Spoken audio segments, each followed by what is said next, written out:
Assalamualaikum dear students. Today our topic is mechanism of transport of gases in humans, which is related to grade 12 and is 14 chapter of this grade. ठीक है dear students, पिछले lecture में हमने respiratory system of humans के बारे में हमने discuss की थी। आज का हमारा टॉपिक है कि इस ह्यूमंस के रिस्पिरेटरी सिस्टम में गैसेस जो है वो किस तरह जो है वो एक्सचेंज होती है, ठीक है, लंग्स और ब्लड के दरमियान, ठीक है। अच्छा, तो हमारे पास इसके मैकेनिज्म जो है वो दो तरह के गैसेस इस तरह के इसमें इसकी ट्रांसपोर्टेशन होती है ब्लड में। तो एक होता है ऑक्सीजन और दूसरा होता है कार्बन डाइऑक्साइड, ठीक है। तो इन दोनों के बारे में हम डिस्कस करेंगे। अच्छा, ये एक डायग्राम है, आपको मैं समझाऊं। यहाँ पर हमारे पास क्या होता है, ये है लंग्स, ये हार्ट है और ये इंसान के बॉडी या टिश्यूज होता है, ठीक है, सारे के सारे, ठीक है। तो जब हम एयर को इनहेल करता है यहाँ पर, ठीक है, तो वो एयर जो है यहाँ से ब्लड में शामिल होता है और ब्लड के पल्मोनरी वेन जो है ऑक्सीजनेटेड ब्लड को हमारे पास हार्ट के इस लेफ्ट वेंट्रिकल की तरफ ले आता है और इससे पूरे के बॉडी में डिस्ट्रीब्यूट होता है। और वहाँ पर जो वो एक्सचेंज होता है, ऑक्सीजन जो है वो टिश्यूज को मिल जाता है और इसमें रिस्पिरेशन प्रोसेस होता है और इसमें जो कार्बन डाइऑक्साइड होता है वो वापस इस डीऑक्सीजनेटेड ब्लड जो है इस superior and inferior vena cava के ज़रिए हार्ट के राइट एट्रियम की तरफ आता है, ठीक है। और इसके बाद ऑक्सीजनेशन के लिए दोबारा जो है लंग्स की तरफ ये ब्लड पंप होता है, ठीक है। जब ऑक्सीजनेशन कंप्लीट होता है तो दोबारा इस तरह आता है यहाँ पर हार्ट के लेफ्ट एट्रियम से और इस पे दोबारा जो है ये पूरे बॉडी में डिस्ट्रीब्यूट होता है। फिर हार्ट की तरफ डीऑक्सीजनेटेड ब्लड आता है और वो लंग्स में ऑक्सीजनेशन के लिए इस तरह जाता है, ठीक है। तो circulation between lungs and heart, we call it pulmonary circulation, and the circulation between heart and body tissues we call it systematic या systemic circulation, ठीक है। तो इस तरह का प्रोसेस जो है होता है। ये किस तरह होता है, आप यहाँ पर देख सकते हैं कि हमारे पास एटमॉस्फेयर में पार्शियल प्रेशर होता है, ठीक है, ऑक्सीजन का और कार्बन डाइऑक्साइड का। तो partial pressure of oxygen in atmospheric air वो है हमारे पास तकरीबन 159 mm ऑफ Hg, ठीक है, और कार्बन डाइऑक्साइड का 0.3 mm Hg इसका प्रेशर है, इसका यूनिट है, ठीक है। तो वो एयर में इतना होता है। जब अल्वियोलाई की तरफ आता है तो इस एयर का प्रेशर जो है वो तकरीबन 105 mm ऑफ Hg तक होता है, ठीक है। ये इसलिए होता है कि ये वहाँ एटमॉस्फेयर में जब अल्वियोलाई की तरफ आता है तो ये मुख्तलिफ गैसेस, वाटर वेपर्स वगैरह के साथ ये शामिल होता है, तो ये थोड़ा सा कम होता है यहाँ पर, ठीक है। और कार्बन डाइऑक्साइड का प्रेशर जो है वो 40 mm ऑफ Hg तक पहुँच जाता है, ठीक है। फिर इस अल्वियोलाई से ये ब्लड में डिफ्यूज़ होता है, ठीक है। फिर हार्ट की तरफ आता है, हार्ट से वो और हार्ट से फिर पूरे बॉडी में डिस्ट्रीब्यूट होता है। तो वहाँ पर ऑक्सीजन जो है इसका प्रेशर जो है वो 100 तक चला जाता है और कार्बन डाइऑक्साइड का 40, ठीक है। इसके बाद जब टिश्यूज तक पहुंच जाता है वहाँ पर इसका एक्सचेंज होता है। तो फिर यहाँ पर ऑक्सीजन का पार्शियल प्रेशर जो है वो 40 हो जाता है और कार्बन डाइऑक्साइड का 45 mm ऑफ Hg, ठीक है। इससे बाद दोबारा हार्ट की तरफ आता है और हार्ट से लंग्स की तरफ और लंग्स से फिर एक्सचेंज दोबारा हो जाता है। तो वहाँ पे दोबारा जब डीऑक्सीजनेटेड ब्लड वापस आते हैं तो इसमें ऑक्सीजन की पार्शियल प्रेशर जो है वो 40 होता है और कार्बन डाइऑक्साइड का 45, ठीक है। इससे फिर लंग्स की तरफ आता है और इसमें दोबारा जो है वो एक्सचेंज होता है यहाँ पर अल्वियोलाई एंड ब्लड कैपिलरीज के दरमियान और ये एक्सचेंज होता है और ये सर्कुलेशन जारी रहता है, ठीक है। इस वजह से हमारी बॉडी में ये ब्लड जो है वो सर्कुलेट होता है, ठीक है। तो सबसे पहले transport of blood, oxygen in blood जो है हम पढ़ेंगे, ठीक है। अच्छा, अप्रॉक्सीमेटली 97% ऑक्सीजन जो है वो ट्रांसपोर्ट होता है एज अ ऑक्सी हेमोग्लोबिन, ठीक है। हेमोग्लोबिन जो है ये हमारे ब्लड में एक प्रोटीन मौजूद होता है जो हमारे पास इस ऑक्सीजन को ट्रैप करता है, ठीक है, और फिर जो है ब्लड में इस ऑक्सीजन को ले जाता है टिश्यूज और सेल्स की तरफ, ठीक है। तो ऑक्सीजन हेमोग्लोबिन जो है वो ऑक्सीजन कैरिंग प्रोटीन्स है हमारे पास, ठीक है। और 3% जो है वो प्लाज्मा में इसकी ट्रांसपोर्टेशन जो है वो होती है, ठीक है, ऑक्सीजन की। अच्छा, हम जानेंगे कि ऑक्सी हेमोग्लोबिन जो है वो कैसे बन जाता है, ठीक है। यहाँ पर एक हेमोग्लोबिन मालिक्यूल्स है, इसके साथ अगर 4 मालिक्यूल्स ऑफ ऑक्सीजन जब मिल जाता है और एक एंजाइम ये प्रोसेस प्रोसीड करता है और इस एंजाइम को हम कार्बोनिक एनहाइड्रेस कहते हैं, ठीक है। वो इस हेमोग्लोबिन और 4 मालिक्यूल्स ऑफ ऑक्सीजन को आपस में मिलाता है और हमारे पास क्या बनाता है, ऑक्सी हेमोग्लोबिन, ठीक है, ऑक्सी हेमोग्लोबिन, ठीक है।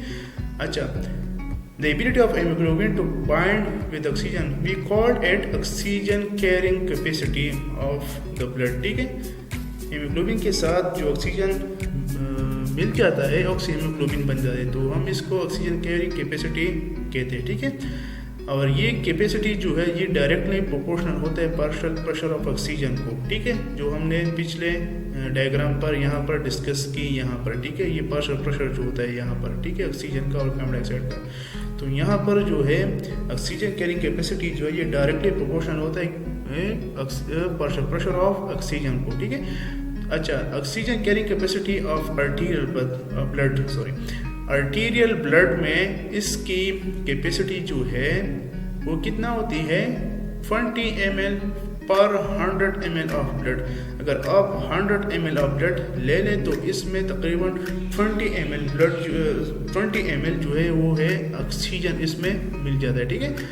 100% सैचुरेटेड ब्लड होता है और achieved at 100 mm of Hg partial pressure, और 100 mm ऑफ Hg जो है ये पार्शियल प्रेशर में ये होता है, ठीक है। तकरीबन 20 ml जो है ऑक्सीजन है 100 ml ऑफ ब्लड में, और इसका पार्शियल प्रेशर कितना होता है, 100 mm ऑफ Hg, ठीक है।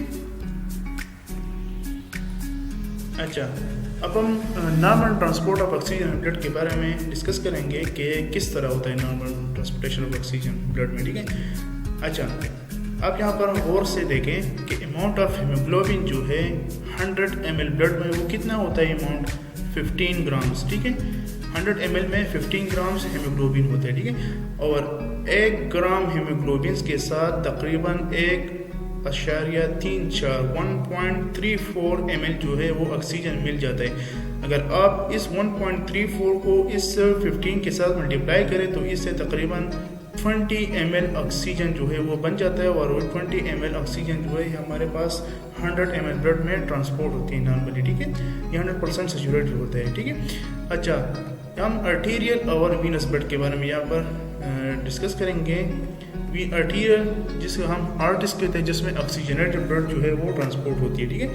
तो आर्टीरियल ब्लड फॉर एग्जाम्पल हमारे पास है 100 ml, तो इसमें तकरीबन 19.4 ml ऑफ ऑक्सीजन होते हैं जो हमारे पास है 97% सैचुरेटेड, और पार्शियल प्रेशर इसका कितना होता है, 95, ठीक है।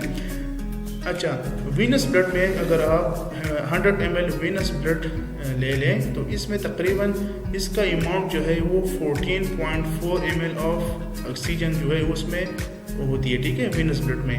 ये तकरीबन 75% सैचुरेटेड है, और पार्शियल प्रेशर इसका 40 तक mm ऑफ Hg तक होता है, ठीक है। तो आप देखें यहाँ पर 19 है, यहाँ पर 14 है, तकरीबन इसमें 5% जो है ऑक्सीजन वो रिलीज होता है टिश्यू को, ठीक है। 100 ml ऑफ ब्लड जो है तकरीबन 5% ऑफ ऑक्सीजन जो है वो रिलीज करता है, ठीक है, यहाँ पर नॉर्मली। अच्छा, अब ड्यूरिंग एक्सरसाइज जो है ट्रांसपोर्ट ऑफ ऑक्सीजन किस तरह होता है, तो ये नीड ऑफ ऑक्सीजन जो है एक्सरसाइज में ज़्यादा होता है टिश्यू को, तो तकरीबन वीनस में जो वीनस ब्लड जो टिश्यू से वापस जो ब्लड ले आता है, तो इसमें तकरीबन इसका ऑक्सीजन का अमाउंट कितना होता है, 4.4 ml ऑफ ऑक्सीजन पर 100 ml ऑफ ब्लड, ठीक है। 20% सैचुरेटेड है, और पार्शियल प्रेशर इसका 18 mm ऑफ Hg होता है। तो फिर इस एक्सरसाइज में ट्रांसपोर्टेशन ऑफ ऑक्सीजन जो है वो डिजॉल्व स्टेट में होता है प्लाज्मा में, ठीक है। तो इसमें नॉर्मली जो है 100 ml ऑफ ब्लड जो है तकरीबन इसमें 0.29 ml ऑक्सीजन होता है, पार्शियल प्रेशर इसका 95 होता है, ठीक है।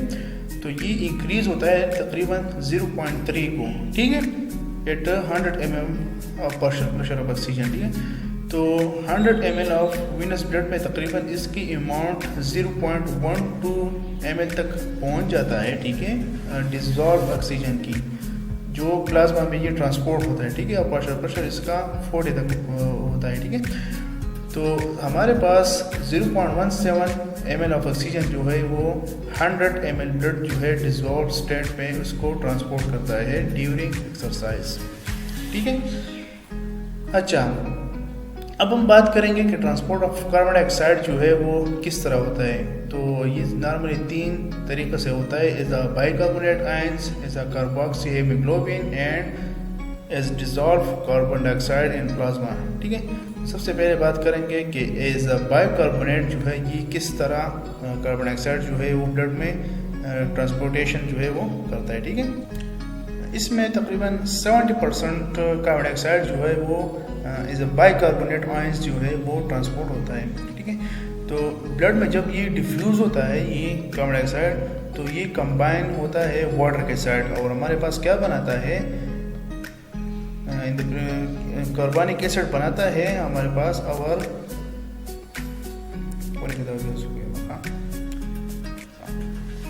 अब हम बात करेंगे कि एज अ बाइकार्बोनेट आयंस जो है ये ट्रांसपोर्टेशन किस तरह होता है। तकरीबन हमारे पास 70% जो है ये ब्लड में एज अ बाइकार्बोनेट आयंस जो है ये कैरी होता है, ठीक है। तो ये ब्लड में डिफ्यूज़ होता है और हमारे पास वाटर से मिल जाता है, तो हमारे पास कार्बनिक एसिड जो है वो बनाता है। और हमारे पास ये जो कार्बनिक एसिड बन जाता है यहाँ पर, तो ये हमारे पास एक एंजाइम मौजूद होता है, वहाँ पे हमारे पास इसको कार्बनिक एनहाइड्रेज हम इसको कहते हैं। तो इसकी मौजूदगी में ये प्रोसेस जो है ये होता है। तो कार्बन डाइऑक्साइड जब वाटर से मिल जाते हैं तो हमारे पास क्या बन जाता है, कार्बनिक एसिड। तो ये कार्बनिक एसिड जो है ये अनस्टेबल होता है और हमारे साथ जो है ये डिसोसिएट होता है हाइड्रोजन आयंस को और बाइकार्बोनेट आयंस को। आप यहाँ पर देख सकते हैं हाइड्रोजन और बाइकार्बोनेट आयंस जो है ये यहाँ से यहाँ पर जो है होता है। आप देख सकते हैं कि ये दोनों रिएक्शंस जो है ये रिवर्सिबल है। इससे दोबारा जो है कार्बन डाइऑक्साइड और वाटर भी बन जाता है और इससे दोबारा जो है हमारे पास कार्बनिक एसिड जो है ये बन जाता है, ठीक है, वापस, ठीक है। अच्छा, तो ये हाइड्रोजन आयंस जब ब्लड में स्टार्ट होता है तो इससे एसिडिटी जो है ब्लड की इंक्रीज होते हैं। तो इस वजह से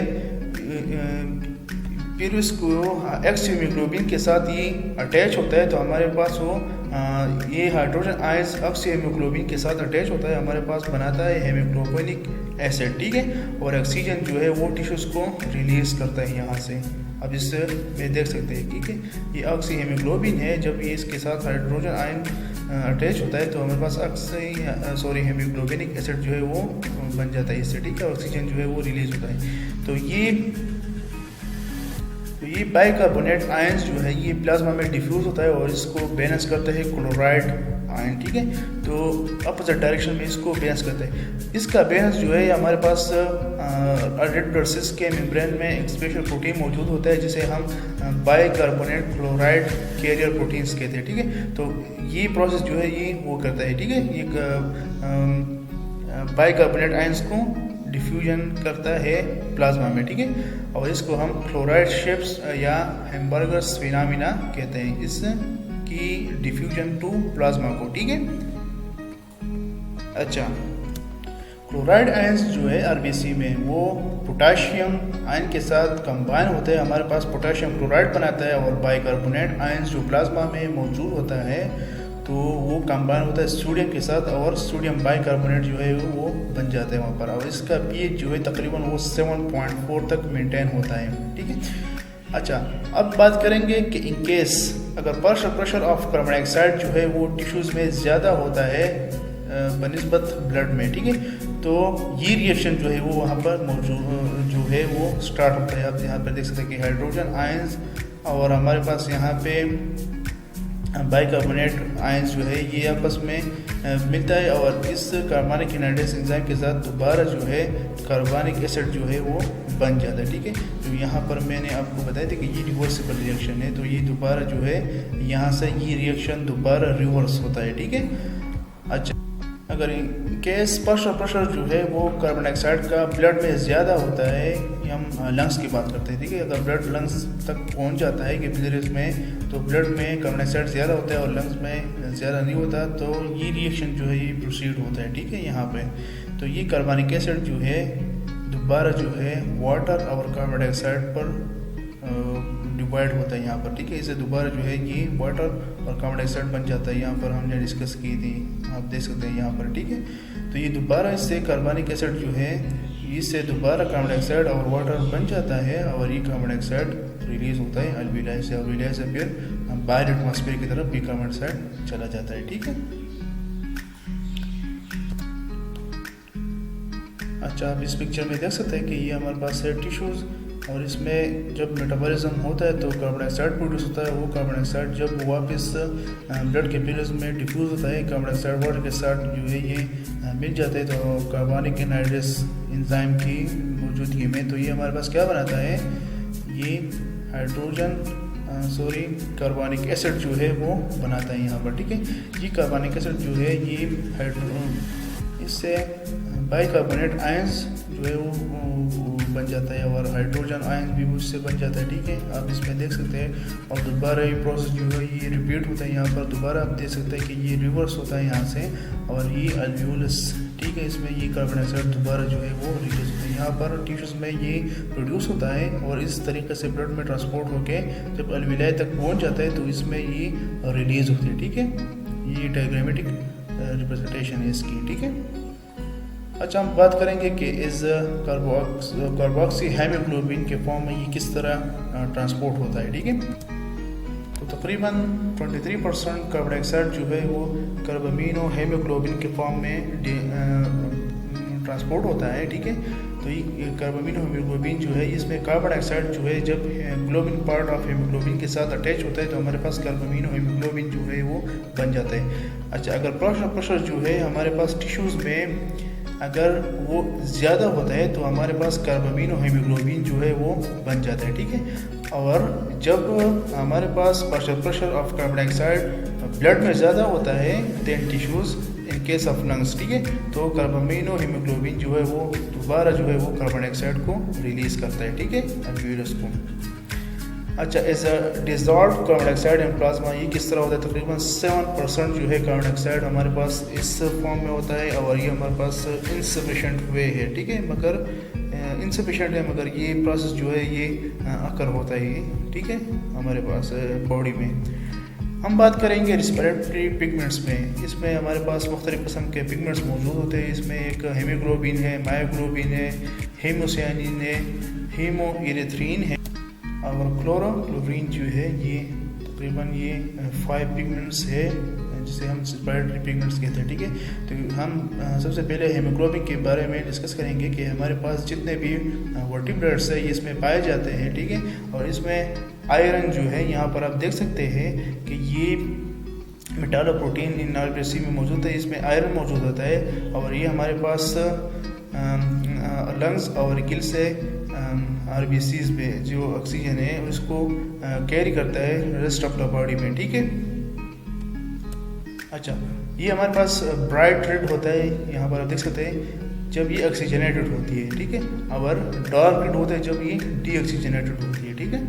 तो ये इसका हीम पॉट है, ये बीटा चेंज है, ये अल्फा चेंज है, इसका एक 3 डायमेंशनल स्ट्रक्चर है, ये इसका ऐसा स्ट्रक्चर फॉर्मूला है, आप देख सकते हैं, ठीक है। इसमें ये आयरन होता है, ये ऑक्सीजन को कैरी करता है। दूसरा जो है ये मायोग्लोबिन है, ये हमारे पास मसल सेल्स में मौजूद होता है, ये भी ऑक्सीजन कैरिंग प्रोटीन है। ये हमारे पास bind and release oxygen muscle cells में जो है ये इसका प्रोसेस है कि ये ऑक्सीजन के साथ बाइंड होता है और फिर मसल सेल्स में इसको रिलीज करता है, ये इसका स्ट्रक्चर है, आप देख सकते हैं, ठीक है। ये हमारे पास है मायोग्लोबिन। अच्छा, तीसरा जो है ये है हीमोसियानिन, ये हमारे पास भी रिस्पिरेटरी पिगमेंट है, हमारे पास इनवर्टिब्रेट्स में पाए जाते हैं, जैसा कि हमारे पास है मोलस्क, ठीक है, ये इसमें पाए जाते हैं। जी जब ऑक्सीजनेटेड होती है तो इसका कलर जो है ये ब्लू होता है, ठीक है, और डीऑक्सीजनेटेड जो है हमारे पास ऑलमोस्ट कलरलेस होता है, ठीक है, ये इसका स्ट्रक्चर है। ये डीऑक्सी हेमोसियानिन है और ये ऑक्सी हेमोसियानिन है, ठीक है। हीमोएरिथ्रिन, ये भी हमारे पास रेस्पिरेटरी पिगमेंट है, ऑर्गेनिज्म में पाए जाते हैं। और कौन से ऑर्गेनिज्म में? सम मेरीन ऑर्गेनिज्म में ये पाए जाते हैं, ठीक है। ये जब ऑक्सीजनेटेड होती है तो इसका कलर जो है ये वायलेट टू पिंक कलर सा होता है, ठीक है इसका। और डीऑक्सीजनेटेड जो है ये कलरलेस है, ठीक है। और क्लोरोक्लोरीन जो है हमारे पास, ये भी एक पिगमेंट है। ये हमारे पास एनालिड्स जो है, ये फाइलम एनालिडा जो हम इसको कहते हैं, इसमें पाए जाते हैं। जब ये ऑक्सीजनेटेड होते हैं तो इसका कलर ग्रीन होता है, और डीऑक्सीजनेटेड जो है हमारे पास कलरलेस होता है, ठीक है। अच्छा, अभी तक तो हमने पढ़ा। Now it's time to check your knowledge. मैंने यहाँ पे कुछ क्वेश्चन जो है ये पुट किए हैं, आप इसको गौर से देखें, इसको समझें। अगर कोई मुश्किल को नज़र आती है तो मेरे लेक्चर को दोबारा जो है आप उसको गौर से देखें और इस क्वेश्चन को आप लिख लें, ठीक है। तो thank you so much for your time and attention. अपना ख्याल रखिएगा। अल्लाह हाफिज़।